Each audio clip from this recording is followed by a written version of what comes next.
Good morning, welcome back to my channel. কেমন আছো সবাই? আশা করছি সবাই খুব ভালো আছো, আমরাও খুব ভালো আছি। পিউস ব্লগে তোমাদের সবাইকে আরও একবার ওয়েলকাম আমার নতুন ভিডিওতে। সকালে একেবারে ব্রেকফাস্টের টাইমে তোমাদের সামনে এসে হাজির হয়েছি। এর আগে ধৃতাংশুর পাপা ডিউটি চলে গেছে, তাকে টিফিন প্যাক করে দেওয়ার পরে ধৃতাংশুও ঘুম থেকে উঠে গেছে। এবার ও আর আমি একসাথে খেয়ে নিলাম টিফিনটা। তারপরে ওকে স্কুলে যাওয়ার জন্য রেডি করছি। ওর অ্যাপেল কেটে দিয়েছি টিফিন বক্সে, ওর স্কুলে যাবে এবারে। চলো ওকে স্কুলে ছেড়ে দিয়ে আসি। আজকে ভেবেছিলাম সন্ধেবেলাতেই গ্রসারি শপে যাব, কিন্তু দেখলাম চাল আনতেই হবে। সেই জন্যে ধৃতাংশুকে স্কুল থেকে নিয়ে ফেরার পথে একেবারে গ্রসারি শপে চলে এসেছি।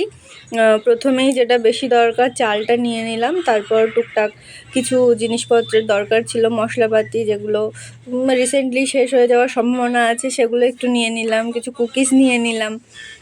তারপরে বাড়িতে আসবো, কারণ আজকে এখন আমার রান্নাও করা হয়নি। আর ওর বাবা আসতে একটু লেটই করবে, প্রায় 2:30 বেজে যাবে। আর ধৃতাংশুর ছুটি হয়েছে তোমার 12টার সময় ওর স্কুলে ছুটি হয়ে যায়। আমি 10টাতে দিয়ে আসি, 2 ঘন্টা ওখানে থাকে। সেই জন্যে অসুবিধা নেই, আমি একেবারে সব কিছু দোকান বাজারগুলো সেরেই ঘরে ফিরবো।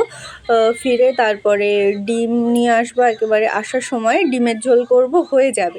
একটু তাড়াহুড়ো হয়ে যাবে, কিন্তু এছাড়া উপায় নেই। মাঝখানে আমি আর বাইরে বার হইনি যে ওকে নিয়ে ফিরবো, ওই সময় একেবারে দোকান বাজার করে তারপরে ঘরে ফিরবো। দোকানে এসেও তো তার দোষীপনার কোনো শেষ নেই। সেও দেখো আমার সাথে সাথে কত তাল মিলিয়ে শপিং করছে। ডাল তো মনে হয় 3-4 প্যাকেট ভরে নিয়েছে। আমার বিলিং কাউন্টারে গিয়ে সেগুলো আবার আলাদা করে রাখতে হবে। আর এখানে এসে এত ধরনের ম্যাগি দেখে ও তো পাগল হয়ে গেছে, ম্যাগি খাবেই খাবে। আমি তাকে এতবার করে বলছি যে বাড়িতে আছে, চলো বাড়িতে গিয়ে আমি তোমাকে বানিয়ে দেবো। তো সে তো কিছুতেই রাজি না, ওখানেই পারলে ওখানেই ওকে ম্যাগি বানিয়ে দিলে খুবই ভালো হয়। তারপরে কোনো মতে ওকে বুঝিয়ে সুঝিয়ে চিপস দিয়ে তারপরে জেমস দিয়ে ওকে শান্ত করানো হয়েছে। আর বাড়িতে এসে আমি ওকে ম্যাগি খাওয়াবো, ওকে প্রমিস করেছি, সেই জন্যে ও আছে একটু চুপচাপ করে আমার পাশেই দাঁড়িয়ে আছে। ছোট বাচ্চাকে নিয়ে বাইরে একা একা বেরোনো না খুবই মুশকিল। ওর পাপা থাকলে ওর পাপা জিনিসপত্রগুলো নিতে পারতো, বা আমি নিতাম, ওর পাপা ওকে দেখতো।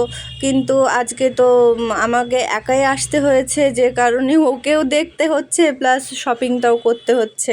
আর কোথায় কোথায় যে দৌড়ে পালাচ্ছে তার কোনো ঠিক নেই। যাই হোক, শপিং হয়ে গেল, চলো এবার ঘরে ফিরি।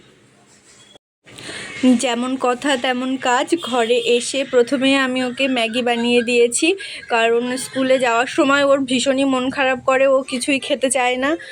তারপরে কি বলতো, আমি টিফিন প্যাক করেছিলাম, তোমরা দেখেইছো। ওর টিফিন বক্সটাও নিয়ে যাবে না। কেন বলো তো?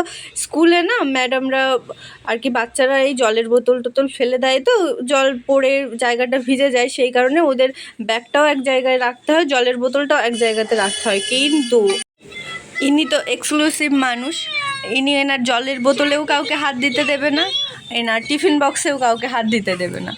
যে